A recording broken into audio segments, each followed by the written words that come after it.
Hello friends, अस्सलाम वालेकुम। मैं हूं आसिफ इकबाल और आप देख रहे हो let's learn by Asif sir. इससे पहले मेंसुरेशन का एक वीडियो आपने देखा होगा। उसमें हमने 2D फिगर जो है उनके बारे में फार्मूले डिस्कस की थी और कुछ क्वेश्चंस किए थे। वो फार्मूले फिर से एक बार हम जल्दी जल्दी रिपीट करेंगे और फिर आगे बढ़ते हैं क्वेश्चंस की तरफ। और फिर हम पढ़ेंगे फार्मूले रिलेटेड टू 3D फिगर्स। तो पहले है एरिया ऑफ ट्राइंगल, वो आपको पता ही है। ये राइट एंगल ट्राइंगल है। इसका एरिया होता है half of base into altitude और पेरीमीटर होता है sum of three sides. Area of general coordinator वो होता है half of diagonal into sum of perpendiculars on the diagonal from opposite vertices. इसके बाद में है area of trapezium sum of parallel sides into height divided by 2। Area of parallelogram base into height divided by 2। Perimeter of parallelogram twice length plus breadth. Area of square side square perimeter of square 4 into side. Area of rectangle होता है length into breadth. Perimeter of rectangle होता है twice length plus breadth. Area of rhombus product of diagonals divided by 2। Perimeter of rectangle 4 into side. Area of circle pi r square perimeter of circle 2 pi r. और यहाँ पे मैंने कहा था कि हर एक स्क्वायर रेक्टेंगल या रोम्बस जो है, हर एक स्क्वायर रेक्टेंगल या रोम्बस जो है वो पैरेललोग्राम है। लेकिन हर एक पैरेललोग्राम स्क्वायर नहीं है, हर एक पैरेललोग्राम रेक्टेंगल नहीं है, हर एक पैरेललोग्राम रोम्बस नहीं है। वो हमने इससे पहले जो हमने वीडियो दिया था उसमें हमने वो डिस्कस किया था। और कुछ क्वेश्चंस हमने किए थे। यहाँ पे question number first, question number second और क्वेश्चन नंबर थर्ड जो है ये हमने किया था। और मैंने ये भी कहा था कि रोम्बस जो होता है वो पैरेललोग्राम है, तो हम एरिया ऑफ रोम्बस निकाल सकते हैं बेस इनटू हाइट। ये कन्फ्यूजन आपको नहीं होना चाहिए वहाँ पे। अगर आपके पास दिया दिया होगा, बेस आपके पास है, यानी कि आपके पास कोई साइड होगा और आल्टीट्यूड दिया होगा और वहाँ पे क्वेश्चन आएगा निकालो एरिया ऑफ रोम्बस, तो आप कहोगे हमने तो फार्मूला याद की थी, उसमें तो बेस और आल्टीट्यूड का कॉन्सेप्ट ही नहीं है। उसमें तो product of diagonals divided by 2 है। यानी कि एरिया ऑफ रोम्बस जो है वो तो होता है product of diagonals divided by 2। लेकिन यहाँ पे ना ही कोई डायगोनल है और ना ही कुछ, हम कैसे निकालेंगे? तो आपको याद रखना है रोम्बस जो है वो पैरेललोग्राम है। इसका मतलब है जो एरिया ऑफ पैरेललोग्राम होगा वही होगा एरिया ऑफ रोम्बस। तो हम लिख सकते हैं area of rhombus is equal to base into height. तो यह ऐसे आप निकाल सकते हो एरिया ऑफ रोम्बस। इसके बाद में ये क्वेश्चन जो है हमने डिस्कस नहीं किया था, क्वेश्चन नंबर सेकंड ही तक डिस्कस किया था। तो आज हम ये क्वेश्चन डिस्कस करेंगे। बिल्कुल अच्छा क्वेश्चन है ये। The area of a rhombus is 24 centimetre square. Area दिया हुआ है, आपके पास एक रोम्बस है, उसका एरिया दिया हुआ है 24 centimetre square and one of it is diagonal is 8 centimetre और इसकी एक डायगोनल है 8 सेंटीमीटर। तो क्वेश्चन कह रहा है then the other diagonal is, बताओ जो दूसरी डायगोनल होगी वो किसके बराबर है। एक डायगोनल आपके पास है, एरिया है आपके पास दिया हुआ है एरिया ऑफ रोम्बस, तो आप बताओ जो दूसरी डायगोनल है वो किसके बराबर है। तो फार्मूला याद होनी चाहिए, 1 मिनट में आंसर आएगा। तो आपको याद होना चाहिए एरिया ऑफ रोम्बस होता है product of diagonals divided by 2।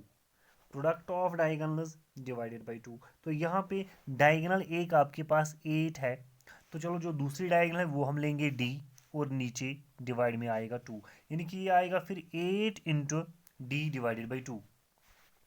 ये बनेगा एरिया ऑफ रोम्बस। लेकिन एरिया ऑफ रोम्बस दिया हुआ है 24 सेंटीमीटर। इसका मतलब है यहाँ पे आएगा 2 1 ज़ा 2, 2 4 ज़ा 8, यानी कि 4D, 4 इंटू डी जो है आपके पास वही आएगा फिर 24 के बराबर। तो इसका मतलब है डी जो है, डी किसके बराबर आएगा फिर 24 डिवाइडेड बाई 4। तो यहाँ पे कॉमन फैक्टर्स कैंसिल करेंगे, 4 1 ज़ा 4, 4 6 ज़ा 24। तो इसका मतलब है जो दूसरी डायगोनल है वो किसके बराबर होगी फिर 6 सेंटीमीटर के बराबर होगी। क्वेश्चन नंबर 4 देख लेते हैं। यहाँ पे क्वेश्चन नंबर 4 है the diagonal of a quadrilateral shaped field is 24 meter and the perpendicular is dropped on it from the remaining opposite sides are 8 meter and 13 meter. Then the area of field is, तो question कह रहा है यहाँ पे the diagonal of a quadrilateral shaped field is 24 metre, यानी कि आपके पास एक क्वाड्रिलेटरल है, क्वाड्रिलेटरल का मतलब है फोर साइडेड फिगर। कोई भी फोर साइडेड फिगर आपके पास है, कोई स्पेशल नाम यहाँ पे नहीं है। उसकी डायगोनल आपके पास है 24 मीटर। चलो ये हमारे पास एक क्वाड्रिलेटरल है और ये हमने उसकी डायगोनल ली है। ये डायगोनल जो है दी हुई है 24 metre. And the perpendicular dropped on it from the remaining opposite vertices. ये एक वर्टेक्स है, ये दूसरा वर्टेक्स है, और रिमेनिंग वर्टिसेस जो है वो है यहाँ पे। अगर हम इसका नाम रखेंगे ABCD, तो रिमेनिंग वर्टिसेस बन जाते हैं B और D। तो यहाँ से हम परपेंडिकुलर ड्रॉ करते हैं, इसी डायगोनल पे परपेंडिकुलर ड्रॉ करते हैं, और यहाँ से एक परपेंडिकुलर ड्रॉ करते हैं। ये दिए हुए हैं हमारे पास जो परपेंडिकुलर्स है वो है 8 and 13। Then the area of field, यानी कि इस क्वाड्रिलेटरल का एरिया निकालना है हमें। यहाँ पे दिया हुआ है डायगोनल, आपके पास डायगोनल है, परपेंडिकुलर्स दो दिए हुए हैं। तो मैंने कहा था आपको एरिया ऑफ जनरल क्वाड्रिलेटर किसके बराबर होता है, तो वो फार्मूला यहाँ पे अप्लाई करेंगे, वैल्यू सबस्टिट्यूट करेंगे, डायरेक्ट आंसर आ जाएगा। यानी कि एरिया ऑफ क्वाड्रिलेटर किसके बराबर होता है, ये जनरल क्वाड्रिलेटरल है, तो 1/2 D into P1 plus P2। D का मतलब है डायगोनल, P का मतलब है perpendicular first from the opposite vertices, opposite vertex, और P2 जो है ये भी है perpendicular from the opposite vertex. तो यहाँ पे आप वैल्यू सबस्टिट्यूट करो, 1/2 ऐसे ही लिखा हमने, डायगोनल दी हुई है 24, एक परपेंडिकुलर है 8, दूसरा है 13, तो 8 प्लस 13 आएगा। इसका मतलब है 2 1 2, 2 12 24, 12 इंटू 8 प्लस 13, 8 प्लस 13 का मतलब है 21। 21 इंटू 12 आपके पास आ जाता है 252, तो 252 इसका आंसर है। आप वीडियो को पॉज करके फिर से इसको सिंप्लीफाई कर सकते हो, खुद भी निकाल सकते हो आंसर। इस तरीके से क्वेश्चन नंबर 5 जो है, लेकिन आप आंसर तभी निकाल सकते हो अगर आपको फार्मूला याद होगी। फार्मूला क्या है, the area of a rhombus whose diagonals are this and this is. तो बताओ एरिया क्या आएगा रोम्बस का अगर उसके डायगोनल्स ये है 12 centimetre, 9.2 centimetre. Direct formula apply करनी है, यानी कि एरिया ऑफ रोम्बस किसके बराबर होता है, product of diagonals divided by 2। तो इसका आंसर आएगा 12 इंटू 9.2 डिवाइडेड बाई 2। तो आंसर ये आ जाता है, आप इसको सिंप्लीफाई करो, ये इसका आंसर है, product of diagonals divided by 2, 12 into 9.2 divided by 2।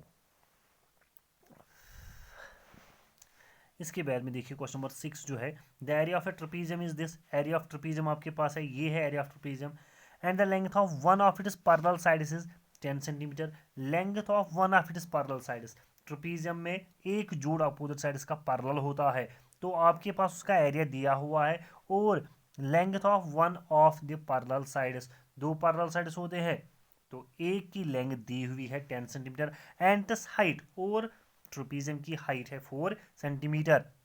Then the length of the other parallel side is, बताओ length of other parallel side क्या है। तो ट्रपीजियम आपके पास ऐसे होता है, ये आपके पास फिगर है, ये आपके पास फिगर है ट्रपीजियम की, यहाँ पे ये और ये साइड जो है ये आपस में पैरेलल होते हैं। अगर क्वेश्चन कह रहा है इसका एरिया दिया हुआ है और लेंथ एक पैरेलल साइड की है 10 सेंटीमीटर, चलो हम मान लेंगे ये 10 सेंटीमीटर है, तो हमें इसका वैल्यू निकालना है किसके बराबर होगा। यहाँ पे हाइट हमारे पास दी हुई है 4 सेंटीमीटर, तो आप कहोगे एरिया ऑफ ट्रपीजियम किसके बराबर होता है, sum of parallel sides into height divided by 2। तो वहाँ पे आप इसको सिंप्लीफाई करो और फिर इसका आंसर निकालो। इसका आंसर आ जाता है 7 सेंटीमीटर। आप चेक करो घर में क्या 7 ही निकलता है। इसके बाद में है फॉर्मूले रिलेटेड टू 3D फिगर्स। फॉर्मूले रिलेटेड टू 3D फिगर्स, यानी कि अब हमें फॉर्मूले यहाँ पे पढ़ने हैं रिलेटेड टू 3D फिगर्स, जो हमारे पास 3D फिगर्स होते हैं। 3D का मतलब है 3 डायमेंशनल, जिनमें यूज़ हो जाता है और इनमें वॉल्यूम आ जाता है। सरफेस एरिया भी होता है इनका, सरफेस एरिया होता है इनका, और वॉल्यूम। तो पहले हम यहाँ पे देखेंगे क्यूबाइड। तो क्यूबाइड आपको पता होना चाहिए क्यूबाइड किसको कहते हैं। क्यूबाइड जो है हम ऐसे भी बना सकते हैं, क्यूबाइड ये एक 3 डायमेंशनल फिगर है। क्यूबाइड जो आपके पास होता है एक 3 डायमेंशनल फिगर है ये, जिसकी लेंथ होती है, ब्रेड्थ होती है और हाइट होती है। जैसे कि आपके पास एक रूम होता है, तो उसकी लेंथ ब्रेड्थ और हाइट होती है, तो उसको हम कहेंगे कि ये क्यूबाइड है। तो क्यूबाइड क्या होता है, क्यूबाइड एक 3 डायमेंशनल फिगर है, 3 डायमेंशनल फिगर है जिसमें कम से कम 2 डायमेंशंस डिफरेंट होते हैं, कम से कम इसके दो डायमेंशन जो है वो डिफरेंट होते हैं, लेंथ या ब्रेडथ डिफरेंट होती है, ब्रेडथ या हाइट डिफरेंट होती है, तो इसी को हम कहते हैं क्यूबाइड। इसके 6 फेसेस होते हैं और हर एक फेस जो होता है क्यूबाइड का वो रेक्टेंगल होता है। ये 3 डायमेंशनल फिगर होती है। और इसी तरीके से फिर क्यूब यहाँ पे आ जाता है। क्यूब, तो क्यूब जो है ये है स्पेशल टाइप ऑफ क्यूबाइड, यानी कि ये भी क्यूबाइड ही होता है लेकिन इसका स्पेशल टाइप। स्पेशल टाइप क्यों होता है? क्योंकि इसमें लेंथ ब्रेडथ और हाइट जो है वो सेम होती है।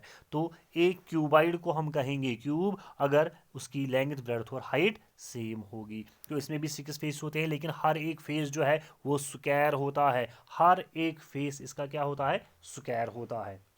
तो इसलिए हम कहते हैं हर एक क्यूब जो है, हर एक क्यूब जो है वो क्यूबाइड है, लेकिन हर एक क्यूबाइड क्यूब नहीं